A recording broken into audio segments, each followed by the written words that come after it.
고대사범대학 역사교육과에 재직 중인 신규환이라고 합니다. 오늘은 서울을 침공한 콜레라에 대해서 알아보도록 하겠습니다.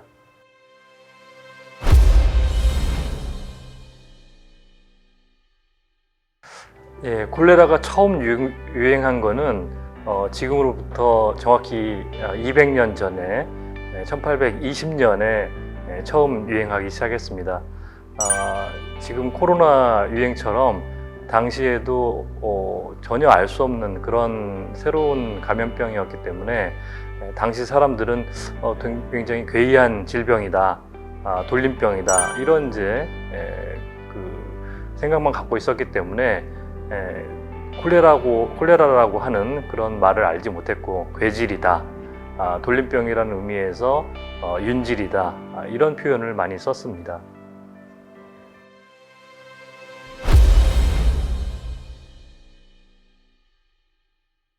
콜레라는 그 라틴어에 콜레하고 레인이라고 하는 말이 결합된 말인데, 콜레라고 하는 거는 이 담즙이라고 하는 뜻입니다.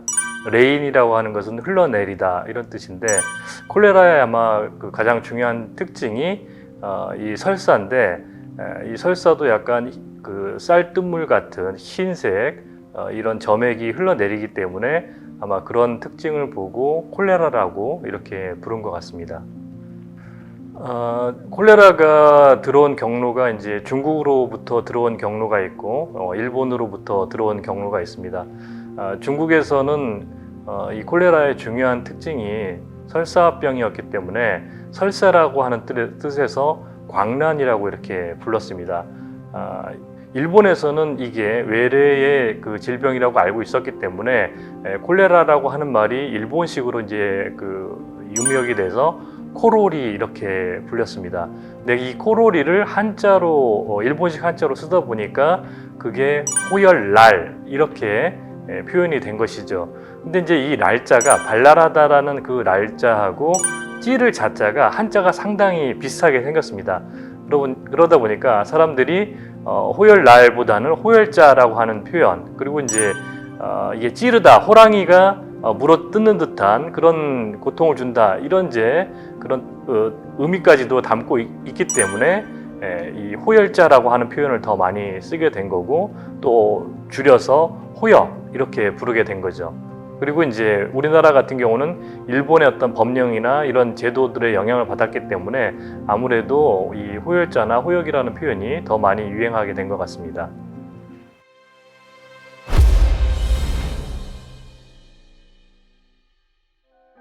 지금으로부터 200년 전의 기록이기 때문에 사실 정확한 기록은 남아있지 않은데, 또 이 감염병이라고 하는 것이 처음에 이제 유행했을 때는 이 면역력이 없기 때문에 많은 사람들이 희생을 당할 수밖에 없습니다.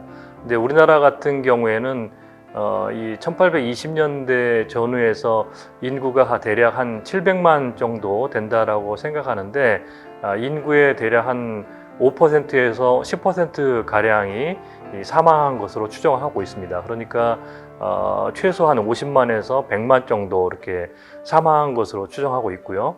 중국도 마찬가지로 비슷한 그런 비율을 보입니다. 그래서 거의 수백만 명이 죽었고, 일본도 마찬가지로 최소 수십만 명이 죽은 것으로 이렇게 알려져 있습니다.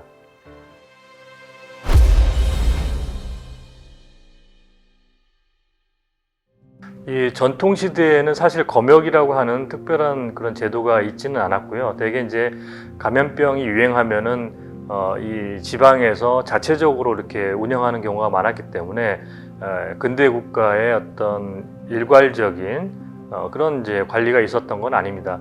그런데 이제 개항 이후에 아무래도 이제 외국과 이런 그 접촉이 많아지고 하면서 이 감염 관리에 문제가 생겼고, 오히려 특히 이제 이 감염에 관련된 검역 문제가 이제 대두된 것이 부산에서 콜레라가 유행하면서 일본에서 먼저 지금의 현 영도죠. 영도에 검역소를 설치하고 자체적으로 검역 활동을 했습니다. 그런데 한국 정부가 그곳에 이 검역을 하라고 그 땅을 내준 게 아니지 않습니까? 그러다 보니까 이제 그것을 내줬던 이 동네 부사가 이제 그 쫓겨나고 또 이 본격적으로 검역을 하지 않으면 안 되겠다라고 하는 인식을 갖게 된 거죠.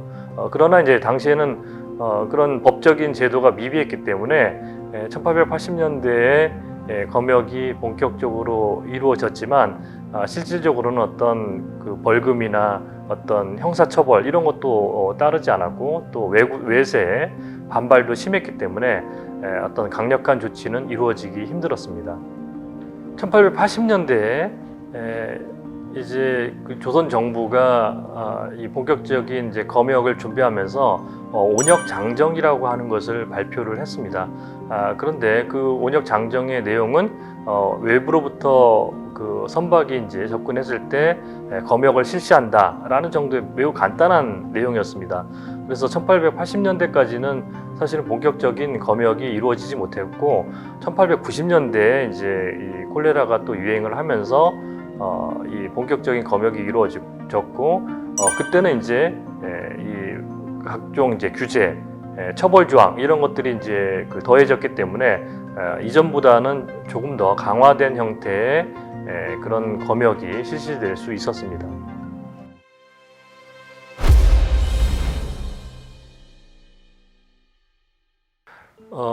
우리나라 최초의 감염병이 1889년에 전염병 예방 규칙이라고 하는 것이 반포되는데 거기서 콜레라 이외에도 장티푸스나 뭐 이질 이런 것들 6가지가 규정이 됩니다.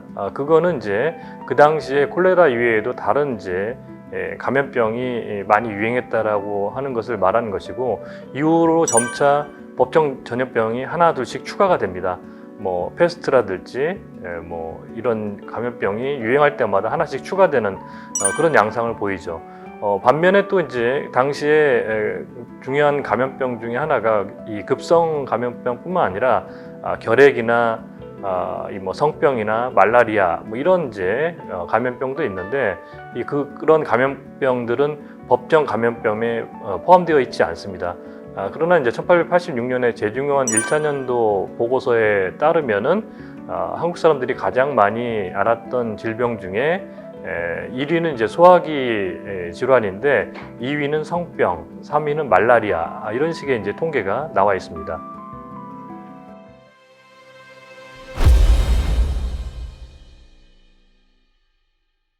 그러니까 지금으로부터 100년 전이 3.1운동 시기에 사실 많은 감염병이 동시에 빈발을 했습니다. 1918년, 19년에 스페인 독감이라고 하는 게 유행하기 시작했고 또 1920년, 21년에 콜레라가 유행을 했고 또 페스트도 유행했고 또 두창도 유행했습니다. 그래서 한 4가지 이상의 감염병이 동시에 창궐 했기 때문에 많은 사람들이 그 질병으로부터 고통을 받았습니다. 또 이 시기는 그 3.1운동이 벌어졌던 그런 시기였기 때문에 일본 당국에서는 식민 당국에서는 이 3.1운동 때문에 감염병을 제대로 관리할 수 없었다 이렇게 이제 변명을 늘어놓기도 했습니다.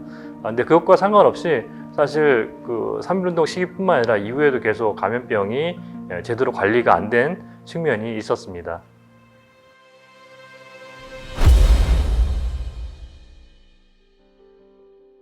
이 3.1운동 시기에 많은 감염병이 이제 동시에 창궐을 했는데 실질적으로 이 감염병은 1차적으로 이제 국외로부터 유입되는 것을 막아야 되고 두 번째로는 이제 국내의 감염병에 대한 대처를 해야 되는데 이 일제 식민 당국은 이 국외로부터 들어오는 감염병에 대해서는 그다지 신경을 쓰지 않았습니다. 당시의 조사 결과를 보면은 이 국경 검역, 기차나 선박이나 육로를 통해서 들어오는 검역은 거의 뭐 1% 내외 정도밖에 되지 않고 실제적으로는 이 위생경찰들을 동원해서 가가호호 방문해서 이 검역하는 그런 활동들을 강화했습니다. 이거는 이 2가지 측면이 있는데 하나는 이 국경 검역에 실패했기 때문에 국내 검역을 강화한다는 측면도 있고 두 번째로는 이 당시에는 이제 세균시설에 의한 입각한 그런 검역 활동을 정당화하면서 가가호 방문해서 이렇게 그 검역 활동을 할 수 있었다라는 거죠, 합법적으로. 그거는 이제 정치적인 어떤 탄압이라든지 또 독립운동가 색출 이런 것도 동시에 병행할 수 있는 그런 효과도 있었기 때문에 일제가 그런 점들을 활용해서 이런 이 국내의 그 검역, 이 위생경찰을 활용한 검역을 강화하지 않았나 이런 생각을 하게 됩니다.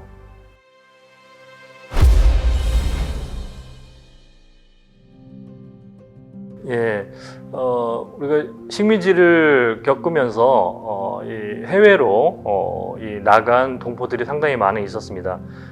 이 독립운동을 위해서 그 중국이나 미국이나 이런 지역으로 나간 그런 동포들도 있었고, 또 강제 노역이라든지 또 정치적인, 경제적인 이유로 해외로 나간 동포들이 한 500만 정도 된다라고 이렇게 얘기되고 있습니다. 그 중에서 한 절반가량인 250만 명 정도가 해방 전후에 이제 귀국길을 선택을 한 거죠. 근데 이제 귀국 노선이 대개 인천이나 부산을 통해서 들어옵니다. 또 이제 뭐 육로나 신의주 이쪽 북쪽을 통해서 만주 지역을 통해서 들어오는 경우도 있죠. 그런데 대개 이제 이 전국으로 돌아가기 위해서는 일단 서울로 집결해야 되는 그런 상황이 됩니다. 그러니까 서울에 특히 이제 서울역을 중심으로 해서 가장 많은 사람들이 밀집을 하게 되죠.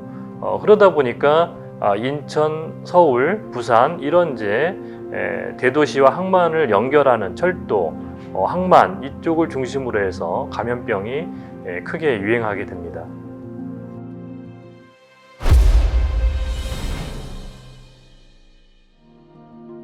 서울은 여러 가지로 교통의 요지이고 많은 사람들이 이제 모이는 정치적도 중심이고 문화적 중심이기 때문에 사람들이 많이 이제 모이게 되니까 자연스럽게 감염이 확산될 수밖에 없는 그런 환경이 이제 조성될 수밖에 없는 것이죠.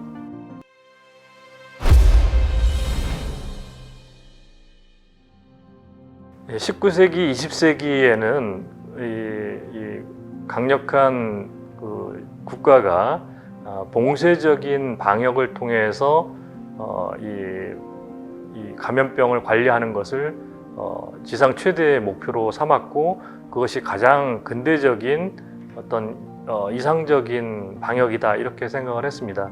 근데 이제 21세기에 들어오면서 특히 이제 이번 코로나19를 겪으면서 새롭게 생각되는 거는 이제 이 감염병과 오랫동안 지속적으로 살아야 되는 이런 환경이다 보니까 과거와 같이 봉쇄하고 폐쇄하는 그런 이제 방역으로서는 지속 가능성이 굉장히 힘들다라는 거죠.